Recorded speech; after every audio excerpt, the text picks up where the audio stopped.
Okay, well, my clock shows we've made it to 9 o'clock in the morning, at least in America.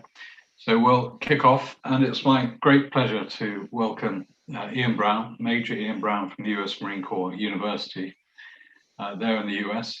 It's very unusual for us that we have not only an excellent text by way of his book, A New Conception of War, John Boyd, the US Marines and Maneuver Warfare, that we've used elements of during our study, but then to have the author available to enlarge on his ideas, be available for questions, and in fact, refocus some of his work to the exact nature of our course is a true privilege.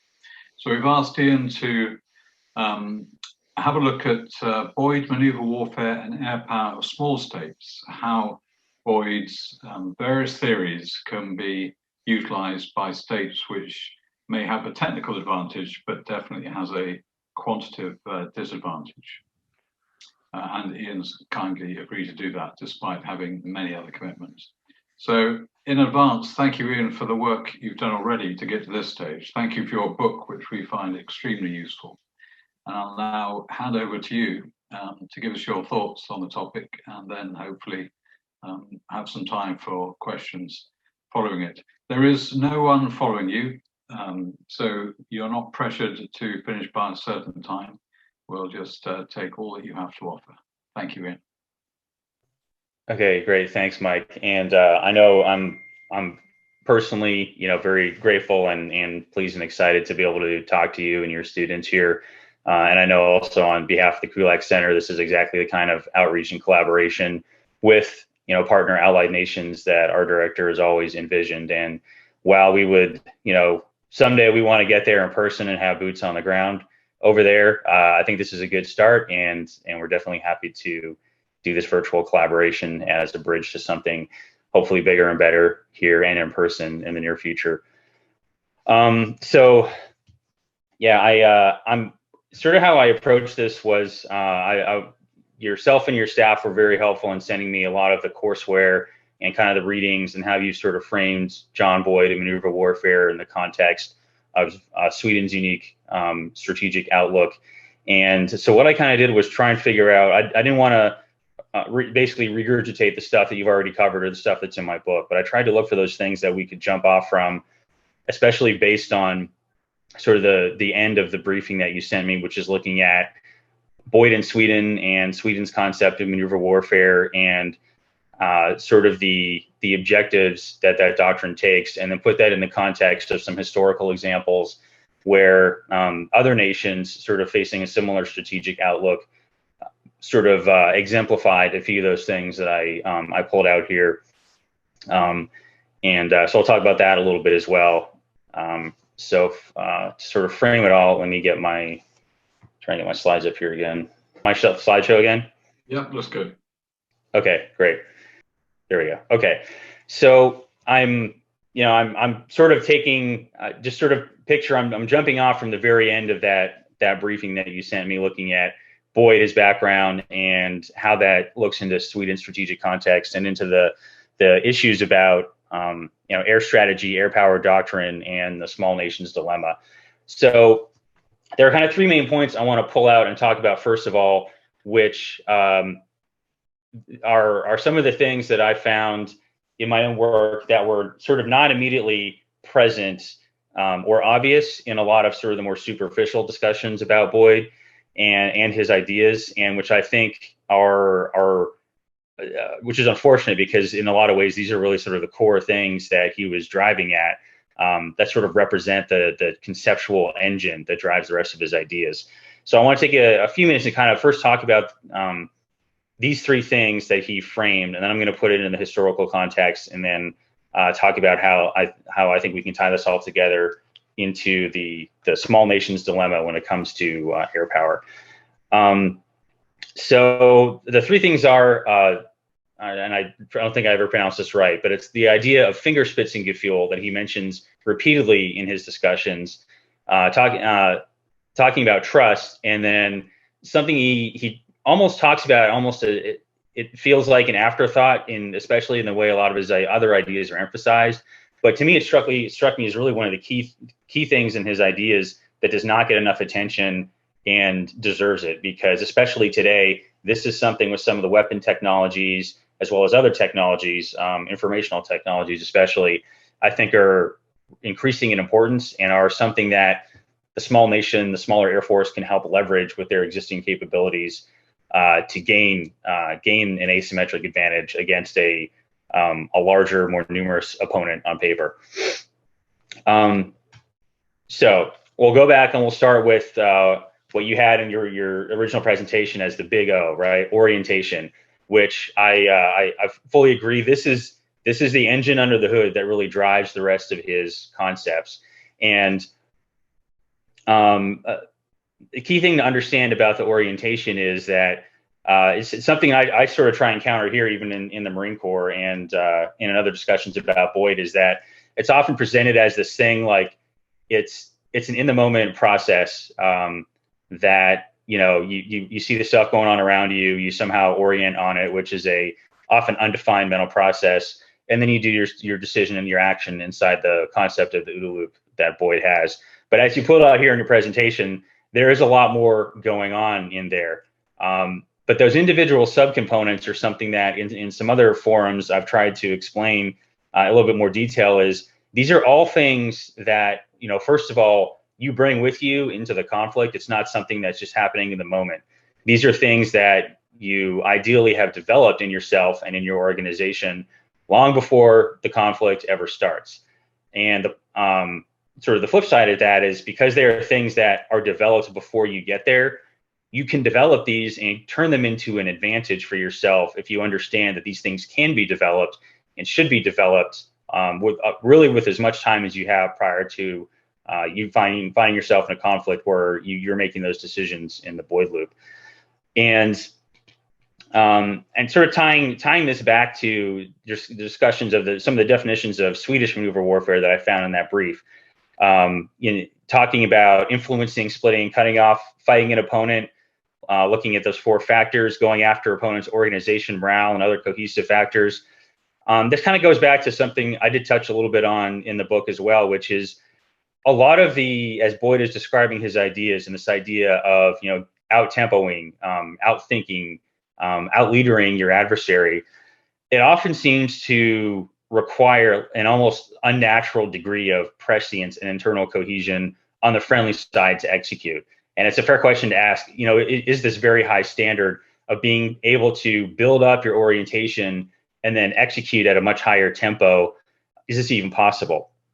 And Boyd certainly thought it was, and it was based on a couple of those things I mentioned in that previous slide there, the development of Fingerspitzengefühl and development of trust. And these things are very tightly related to each other. So if you're not familiar with the term, or if it wasn't covered in the readings, the Fingerspitzengefühl, German term, which translates roughly as fingertip feeling. And this is a concept which is, Boyd doesn't really have it in his slides by themselves, but if you've read parts of my book or some of the other transcripts or recordings that are out there, he hammers on this constantly. It's not in his slides, but it's woven through his verbal discussion all the time. And the idea is that it's an intuitive ability to look at a given situation, immediately grasp its essentials, and rapidly act. Similar to how Boyd would discard the checklist mentality of air-to-air combat, you can develop this skill in your own people by giving them a constant and repeated hands-on experience under a variety of conditions to build a repertoire of responses and inculcate decision-making and action as a habit. So his point is you can build Fingerspitzengefühl, and therefore part of your organizational goals and how they train and educate themselves should be to develop that intuitive ability to do those things, to look at a situation and just do something. And the thing that you do is effective and applicable to the situation. Another piece to this, sort of the tight internal cohesion and ability to operate at a higher or more asymmetric tempo, is the concept of trust, which it seems almost deceptively simple. And I know on the the U.S. military side, it's something that's constantly talked about and mentioned, but it is one of the most difficult things, I think, and I think Boyd thought as well, to actually develop effective trust, and it is one of the easiest things to break. And so understanding its importance in the concept of his conflict ideas is key. And again, this is something that you can develop. You can develop it between superiors and subordinates. You develop it laterally between different units. And you also develop this in the process of building your Fingerspitzengefühl in your people in the first place, through that exposure to a variety of different experiences in training and education. And so through that exposure process, you as leaders, as well as you as subordinates and adjacent members, you're observing the strengths and weaknesses of your individuals, of your higher, lower, and adjacent units, how well they can do Fingerspitzengefühl or how not well. And you use that knowledge to build and direct your own teams in ways that make your individual and collective abilities complement one another. And so the end result of all of this should be an organization that's trained and educated to achieve their objectives given to them by their leaders, but free to leverage their individual and unit Fingerspitzengefühl and choosing from a repertoire of exposure and experience, choosing the best means to achieve those objectives based on the circumstances. And something Boyd noted, that if you're doing this properly, you create an organization that's almost like a family, right? And as in a family where you're constantly with each other, and I'll tell you, especially in the COVID environment, I've gotten to know my family's nonverbal behaviors and warnings and indicators very, very well. That long-term exposure and association with one another creates a dynamic where you can inherently predict or sense how other members of your family or other members of your organization will react in a certain situation. And now the Fingerspitzengefühl and trust you built allows implicit communication and understanding in the absence of verbal and written orders. And it's this implicit communication, this almost shortcutting of just knowing what the other person's going to do. That's what buys you your organic organizational agility, to let you assess, decide, and act at a more advantageous tempo compared to your adversary, who does not have a well-developed Fingerspitzengefühl or institutional trust. And this is what lets you do those things that Boyd talks about in terms of conducting operations that may seem disjointed or ambiguous to the adversary, but which in fact are harmonized with the overall objectives you are given to you by the commander. And there's a flip side to this whole coin, is that you're doing this for yourself, and then this is what you're trying to undo in your adversary. And this goes back to the points made in the briefing I got from you about creating dilemmas for the opponent and going after their organization, their morale, and their other non-tangible cohesive factors as opposed to their armed forces. You're seeking to undo their level of trust and their ability to execute whatever Fingerspitzengefühl they have developed. And in disrupting that internal cohesion and relationship inside them, you're creating a mismatch by making them less cohesive and less responsive. And two, conversely, even if you didn't change your own tempo and your agility or your pace, by disrupting them, you have now gained an asymmetric advantage. You've essentially increased your own tempo by decreasing theirs. And again, these are things that you develop, just like all the other pieces of orientation here. You understand what they do. You develop them before the fight even starts. And by developing that, you're building up your orientation, which, as Boyd described it, was the key thing that shapes observation, shapes decision, shapes action, and is in turn shaped by the feedback and other phenomena coming into your sensing or observing window. And it's orientation. This is the key place, as you've identified it, where that whole exhaustive process of cultivating Fingerspitzengefühl, trust, adaptability, agility, flexibility, initiative, and cohesion on the friendly side, and analyzing all those factors on the adversary side, that's where it really pays your dividends. And this is some of those things now I'm going to sort of break out in some historical examples to show how different military organizations, the small nation, the small Air Force, how they use different pieces of these things to gain themselves asymmetric advantages against numerically much larger opponents. All right, so the four sort of case studies I used, you can see here, and I'm not going to I'll try and over or under assume familiarity with any of these things in the rest of your curriculum. So I'm not going to go into detailed dates and individual actions, but just sort of overall concepts. First of all, it's the Winter War, 1939-40, between Finland and the Soviet Union.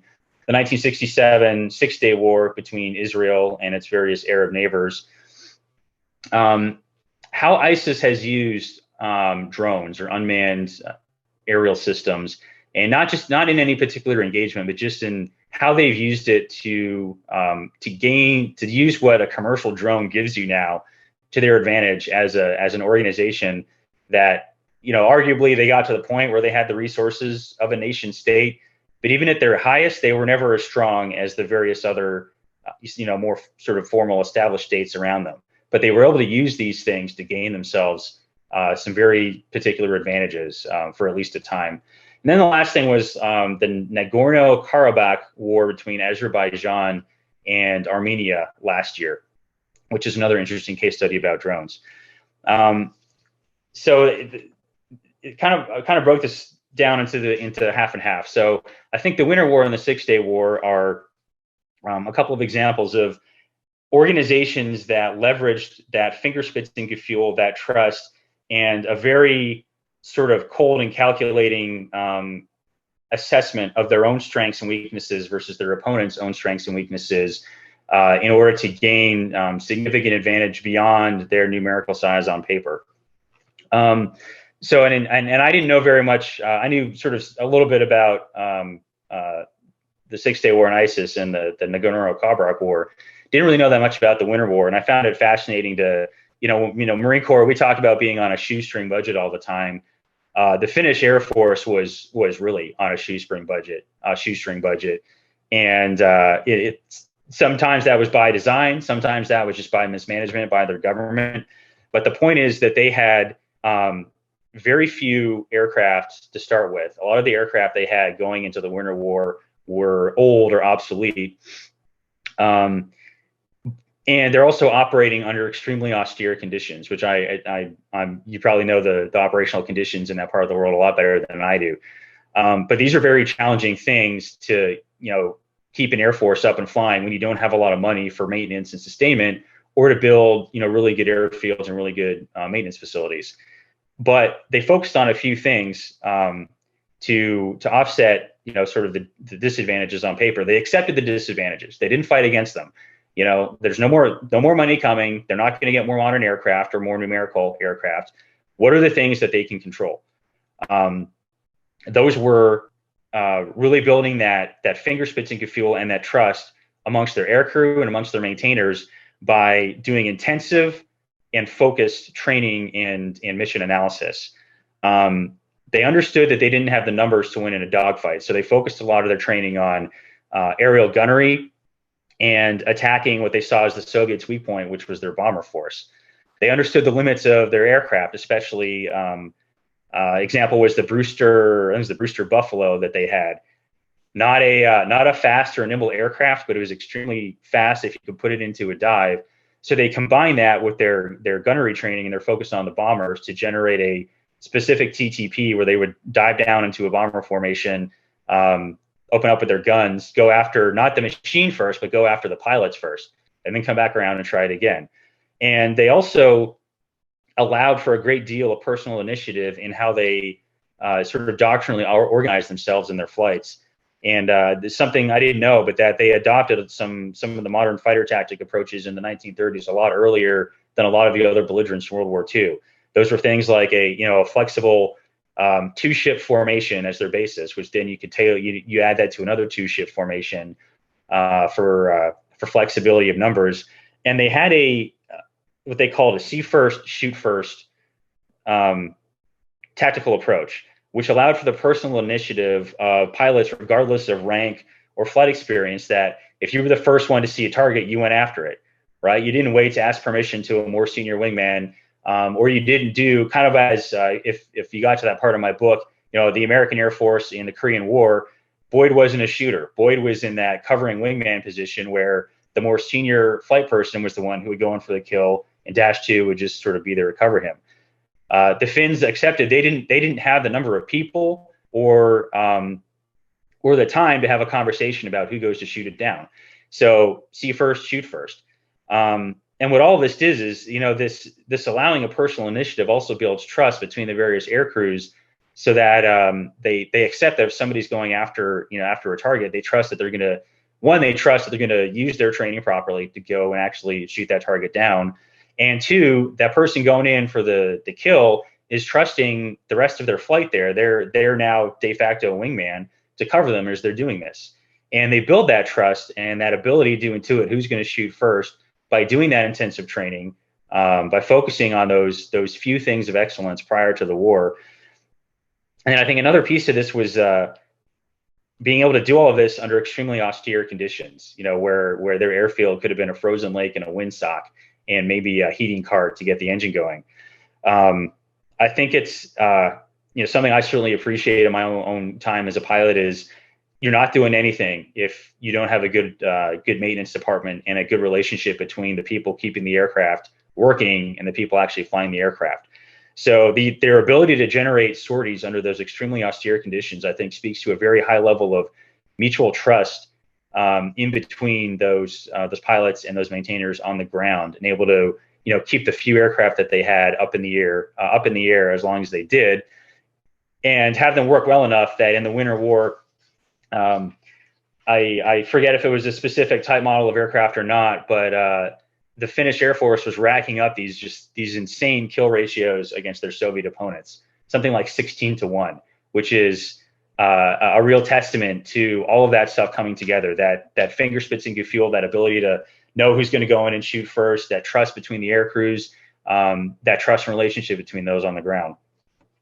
So moving forward to the 6-Day War, really the first day of the 6-Day War is kind of the big air piece, and that was called Operation Focus. I think it also has a Hebrew name that I don't have in front of me, but those related elements of Fingerspitzengefühl and trust, I think, manifested themselves in the planning and execution of that first day.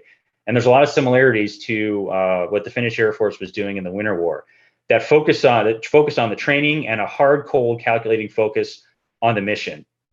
And for the Israeli Air Force, the mission was gain air superiority on day one as rapidly as possible by destroying enemy air forces in the air, or preferably on the ground, before they can even launch in the air, with the main focus being the Egyptian Air Force. Israelis were confident if they could take the Egyptian Air Force out, the other air forces of Syria and Iraq and Jordan would essentially be defensive and not be an impact on their ground operations.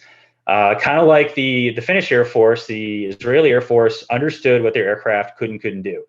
Their forces was a mix of fighters and attack aircraft, so they focused on putting as much of that firepower onto the ground as they could, combining suppression and destruction, which was first they would go through and suppress or damage the runways, crater them with special munitions, and then turn around and do several gunnery runs to destroy the remaining aircraft on the ground, which ideally wouldn't be moving because they cratered the runways and couldn't go anywhere. And they practiced this TTP over and over and over again. It's that constant iteration, that development of that doing a scenario under a variety of different conditions that builds that Fingerspitzengefühl, that ability to act intuitively and rapidly, and two, you're building that trust among all your air crews, so that they know when they go out on this incredibly risky sort of high risk, high payoff mission on the first day of the war, they all trust and they all know each other, and they know how they're going to behave.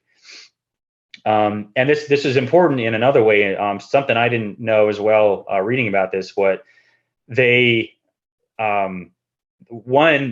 essentially accepted that everyone would carry out their mission because they launched everything in the first waves. There was almost nothing defending Israeli airspace on the morning of the first day, and that speaks to an acceptance of a very high level of risk, to be sure, but also they trusted they would successfully accomplish their mission so that risk wouldn't turn into a critical vulnerability. And the second thing was, for the success of that first wave, it required essentially basically the individual accepting their own potential loss of aircraft or their own life in achieving the overall mission. And by what I mean by that is they were going to fly very low, and there was absolutely no breaking radio silence. So if you had an emergency, they trusted that you would basically bail out or crash quietly and not alert the Egyptian air defenses, because that initial surprise was so important to the success of Operation Focus. and they did it. And that speaks to, trust and faith in your compatriots, in your mission. And the other key thing is going back to the maintainers, right? Not necessarily operating in austere conditions, but they had honed down their turnaround time for getting an aircraft back in the air to 8 minutes, which I think about how long it takes to like refuel and rearm a CH-53, my own helicopter, which does not have very complex weapon systems at all. 8 minutes is almost miraculous. And the fact that they train to do that, which builds up that trust that they will do it the day of. And when you look at the sortie generation for day one of the 6-day war, and then the overall success, which was far, far better than they honestly expected, that Fingerspitzengefühl, that trust, that internal cohesion was very much in essence.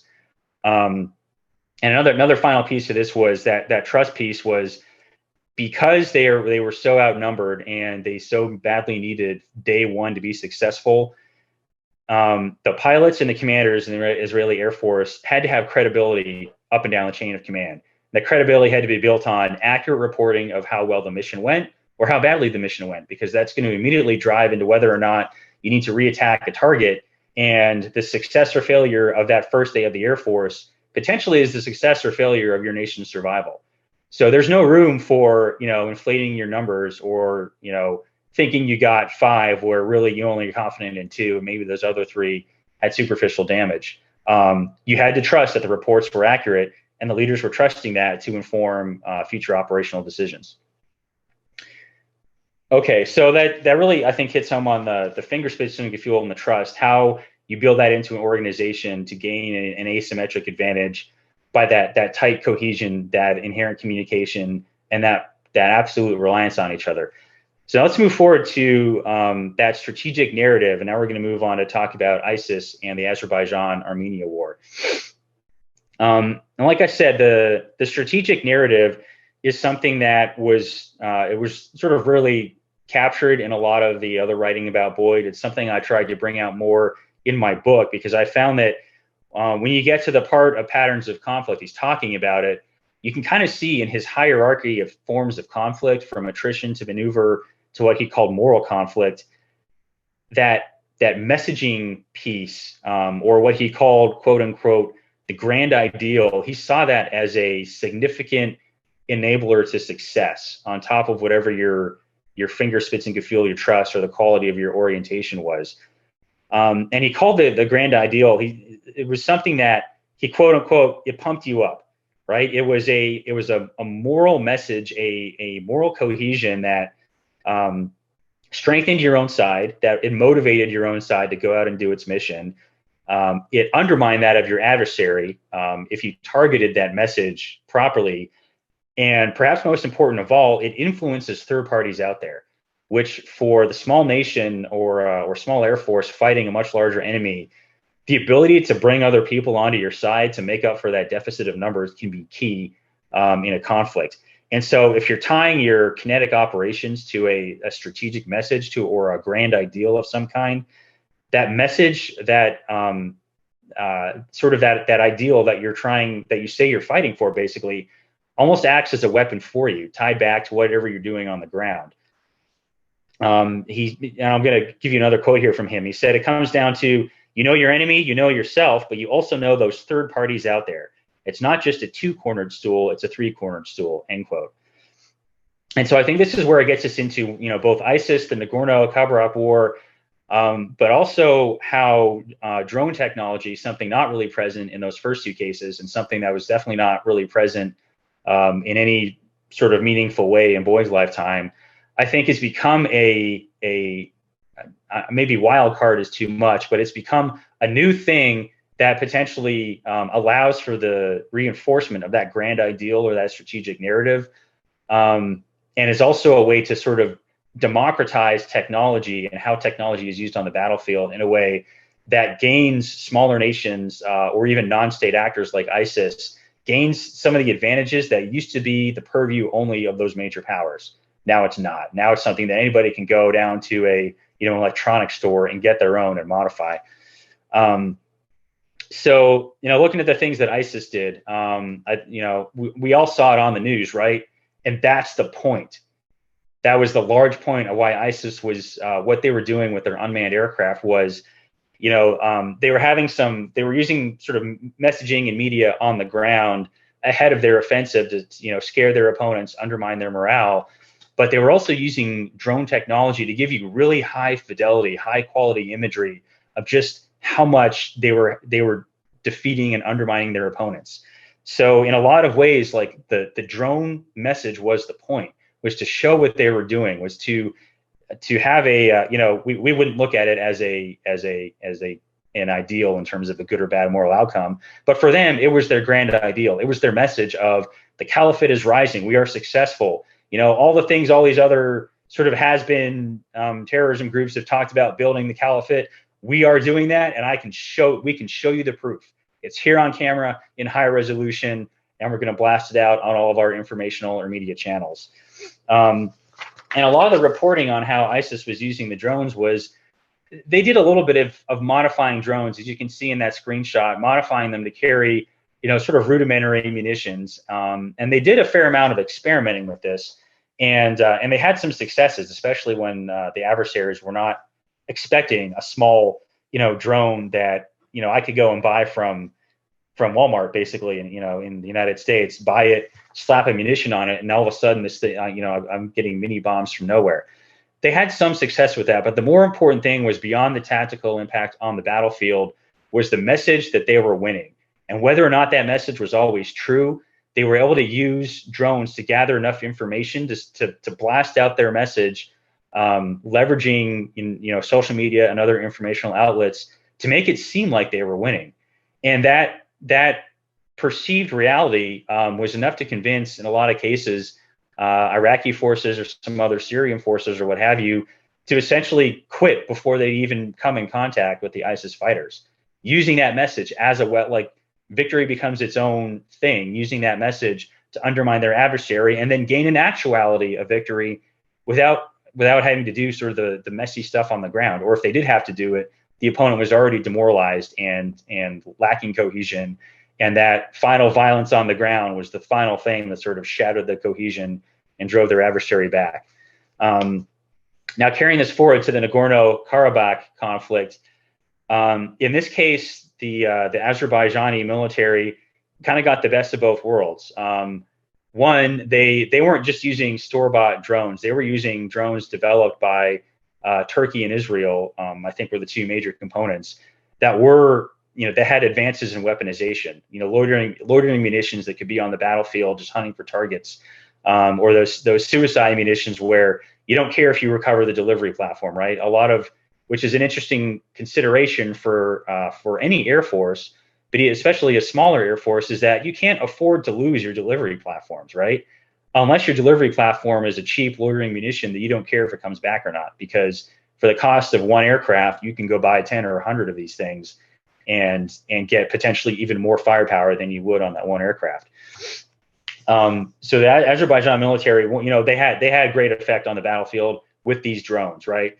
I don't have the numbers in front of me, but they killed a lot of tanks, a lot of Armenian tanks, a lot of Armenian fortified positions, a lot of artillery, things like that. They even found new uses for older obsolete equipment that you would never put a pilot in some of these things on the front lines, but they took some of their older aircraft, turned them into unmanned drones, basically, and essentially threw them up there for the Armenians to shoot at.